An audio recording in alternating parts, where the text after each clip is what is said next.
aku Evelyn. Halo, aku Gaby. Halo, aku Kenny. Halo, aku Natania. Kalau aku Angelin. Kembali lagi bersama kita. Nah, pada hari ini kita akan membahas tentang siklus fosfor dan juga siklus nitrogen. Pertama-tama kita akan membahas terlebih dahulu nih tentang siklus nitrogen. Apa sih siklus nitrogen itu? Siklus nitrogen adalah suatu proses konversi senyawa yang mengandung unsur nitrogen menjadi berbagai macam bentuk kimiawi yang lain. Siklus nitrogen secara khusus sangat dibutuhkan dalam ekologi karena ketersediaan nitrogen dapat mempengaruhi tingkat proses ekosistem kunci, termasuk produksi primer dan dekomposisi. Nah, selanjutnya kita akan mempelajari mengenai siklus nitrogen. Pertama, nitrogen atau N2 yang berada di atmosfer akan diikat oleh bintil-bintil akar tanaman kacang atau leguminosa yang kemudian bersimbiosis dengan bakteri Rhizobium leguminosarum. Tidak hanya Rhizobium, tetapi juga masih ada kelompok bakteri tanah yang juga mampu mengikat nitrogen dari udara. Kedua hal tersebut merupakan proses pengambilan nitrogen dari udara. Selanjutnya, nitrogen atau N2 kemudian akan difiksasi dan diubah menjadi amonium. Selain itu, nitrogen juga diperoleh dari perombakan jasad makhluk hidup yang mati yang kemudian berubah menjadi detritus. Kemudian detritus akan dicerna oleh detritivor. Selanjutnya akan diuraikan oleh dekomposer menjadi amonium. Amonium yang terbentuk sebagian akan diasimilasi atau diserap secara langsung oleh tumbuhan, namun hanya sedikit yang dapat diserap. Sebagian amonium lainnya akan diserap oleh tanaman aerob dalam proses nitritasi menjadi nitrit dengan bantuan bakteri Nitrosomonas. Selanjutnya nitrit akan diubah menjadi nitrat dalam proses nitratasi dengan bantuan bakteri Nitrobacter. Sebagian nitrat yang tersisa akan diubah menjadi asam amino yang dapat digunakan dan diserap oleh tumbuhan untuk membantu proses penyusunan makanan. Dan terakhir, sebagian nitrat lainnya akan didenatrifikasi menjadi nitrogen dan kemudian akan dilepaskan kembali ke atmosfer. Berikut adalah contoh soal dari proses siklus nitrogen. Dapat dilihat dari gambar tersebut, masih terdapat 6 proses yang masih kosong.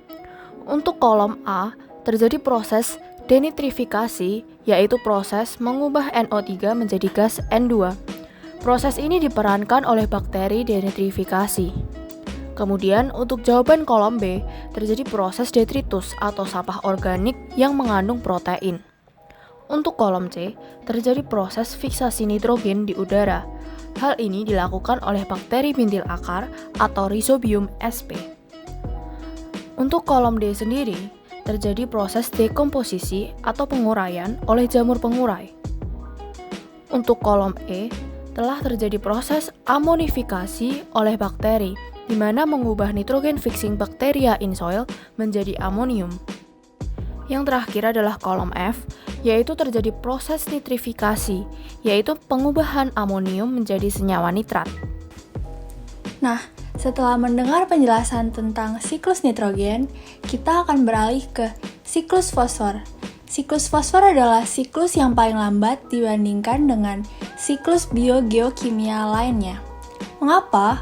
Karena siklus fosfor merupakan suatu proses perubahan siklus anorganik menjadi fosfat anorganik, lalu kembali lagi jadi fosfat anorganik secara terus-menerus tanpa jeda.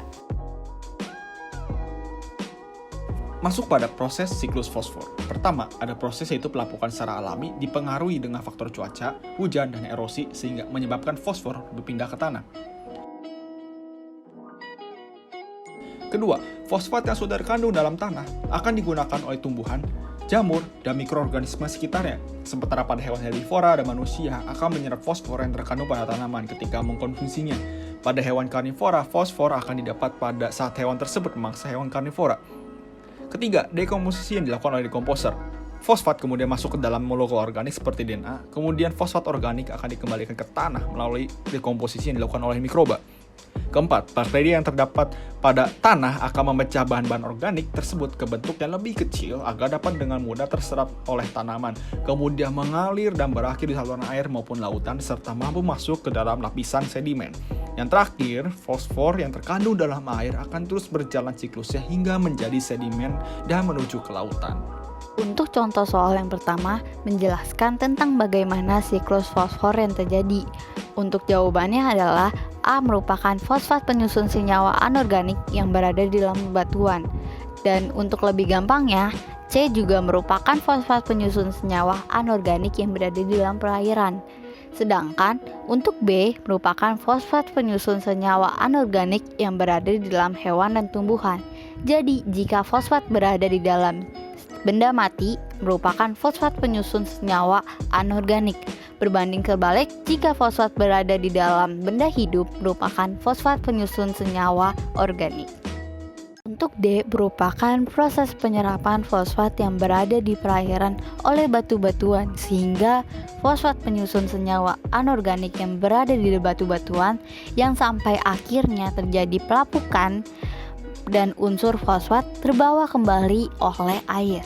Sedangkan untuk E adalah fosfat penyusun senyawa anorganik yang berada di dalam tanah yang dapat masuk kembali ke dalam tumbuhan karena proses asimilasi. Pada F adalah detritus hewan dan tumbuhan yang mengandung fosfat senyawa organik yang mati. Terakhir, G adalah detritivore atau pemakan bangkai yang merupakan organisme heterotrof yang memperoleh energi dengan cara memakan sisa-sisa makhluk hidup yang berada di dalam tanah, sekaligus akan menguraikan fosfat organik menjadi senyawa anorganik. Pada gambar yang diberikan soal, dapat dilihat bahwa PO4 adalah bahan anorganik yang dibutuhkan oleh tumbuhan. Dari mana bahan anorganik tersebut didapatkan? Dari proses yang bertanda X, yaitu proses pengubahan bahan organik menjadi bahan anorganik yang dilakukan oleh dekomposer atau biasa kita sebut pengurai.